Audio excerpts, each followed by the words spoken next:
Once you do this and shake it off and you turn toward Him, you are in. Now, when I got saved for fire insurance. Because I didn't want to go to hell. So, but that's how they preached it. I mean, every week. I think I spent more time at the altar than anybody when I first got saved. Because I was a mess. Still am. I was a mess. So, I want to give you just real quick. So, if you're going to stretch yourself, put that up there for me, Dave. If you're going to stretch yourself, it's almost there. Anytime now. So, if you don't stretch yourself where you're at, you'll never find who you really are. True that? True that. Good. Well, just both of them. It's a tie. So, did I miss you? I'm sorry. Here's what I'm saying. Here's what the Lord dropped into me. About, I don't know, maybe a month ago? Oh, God. Okay, I got time. Maybe a couple months ago, I had to go to a training in Sacramento. And when I got back, I was supposed to preach the Sunday. I was supposed to speak the Sunday that I got back. So I was gone all week. So I had to leave on a Sunday. I missed church on a Sunday. Can I just say it? That sucks. That is no good having to leave on a Sunday. I don't like doing it. I drove up there. I got settled in. Actually, I left early and I went up and visited in Redding because we had people up there that I wanted to say hi to before. And it was a quicker drive from Redding to Sacramento than it was from Ridgecrest to Sacramento. So I spent the weekend up there and drove down on Sunday. So I'm that guy that shows up and wants to know where it's at so he can figure out how he's going to get there. And it was pretty important that I was on time. So over the course of the week, I went, I'd go to class, and I'm one of those guys. I actually do my homework. And I want to score well. I want to be the absolute very best that I can be for what I'm doing. I want to do that, and so that's in me. And so if I don't score in the 90s, I'm aggravated. Matter of fact, if I don't get hundreds, it bothers me. Yeah, so I'm kind of anal that way. So I'm studying, and I went to get some. What's this stuff? Froyo. Say it again. Froyo. Yeah, some whatever that is. The yogurt stuff, right? So you go to the yogurt place, right, and you can make. So that's kind of good. And so Kelly got me kind of messed up on yogurt when I was up in Redding, and so I got down there. I had like a taste in the back of my mouth for like, man, I want some yogurt. And so I go over to this place, and I'm sitting there, and it was not as good as the place she was at, but it was pretty good. It still had like the fruit and all that stuff, and I like to throw a bunch of strawberries all over it mixed and then eat it, and it was good. And I'm sitting out there, and God says to me, and there's this young lady. She's sitting there, and some guys over here, and she was talking on the phone, and God says, her boyfriend left her, and tell her it's going to be all right, and I'll open the door. And I'm sitting there, and I got to go study, and I said, I ain't going to do that. I'm not doing that, God. I got to go study. And he goes, you sure? I said, yeah, I'm not going to do that because you know what's going to happen, and then you know what? She'll either think I'm a creepy guy, or she's gonna. Hey, don't think it don't happen, man. You can have the word of the Lord on you, and if you don't hear the timing right, somebody will go, like the one dude that Sunday night when I released everybody to prophesy. He got up and left. So you guys that didn't see that, I did because I had a word for him, and I think he knew it. And the closer I got to him, the more he looked at the floor. You know what?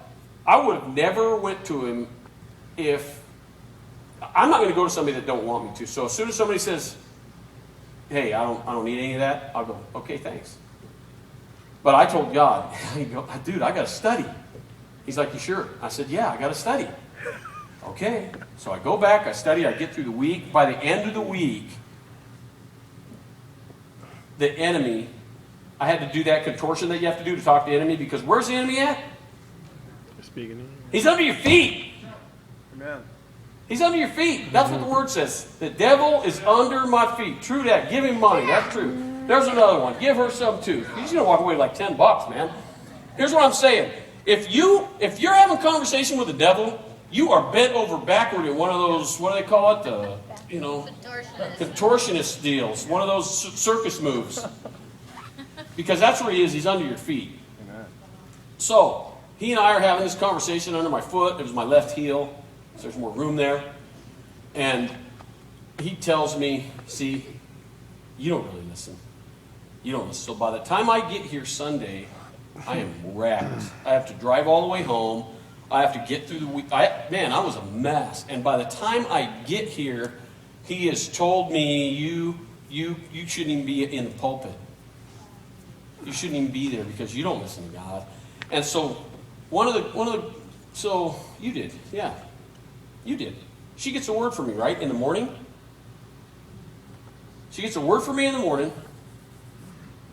Melissa gets a word, and we'll talk about that here in just a second. And she doesn't give it to me. So now, I have to go through the whole afternoon, and by the time I get to church, I'm thinking about packing it in. That's how low we can get. I'm about ready to pack it in and let somebody else take over. And my wife, of course, she lives with me, so she knows. Oh, he's jacked up. You know why?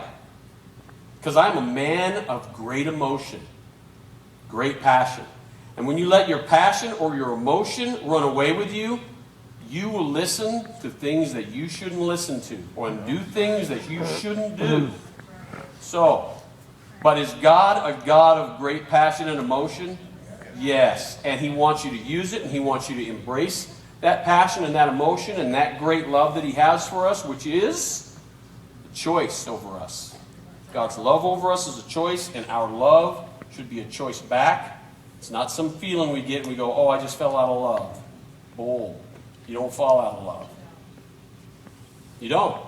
You choose to not be in love. So, my wife tells Melissa, she says, man, I had a word for John this morning. She calls me Dad. I like that. And Deb just says, you need to go give it to him now. So I go for a month and a half crying on the way to work. God, I don't love. I'm not a great lover. I don't love people, God. I don't love people like you want to love them. I don't feel your love in me. And I'm literally, there were mornings that I drove to work and had to go in the bathroom and try to get myself back together because I'd been crying for 30 minutes on the way to work. And not one of those cries. One of those I can barely drive cries. One of those, God, if you don't do something with me, I will blow up. And Melissa tells me, you know why you affect people the way you do? This was basically her word in a nutshell. Because you love from the heart of God. The Father's love is in you, and it comes out of you when you speak. It gets all over people when you talk, and it literally changes who they are, changes them forever. True that. True that. Amen. So, there's an amen too. And I missed everybody. So if you saw somebody, give it out. Because we have to give all our way before the end of the deal, because if not, I'll have to spend it on myself. So David's like, or me. So, at the end of the day, the prophetic word she had for me encouraged me, strengthened me, it empowered me, and it changed me forever. Again. Because God will change you forever every day that you say yes to him. True that. We're going to have to give him that one. Give that to Lance, even though he couldn't get up because his legs are crossed like an older guy. Because he is an older guy. But you know what's funny about Lance? He's a young lion in the kingdom. He's a young lion in the kingdom.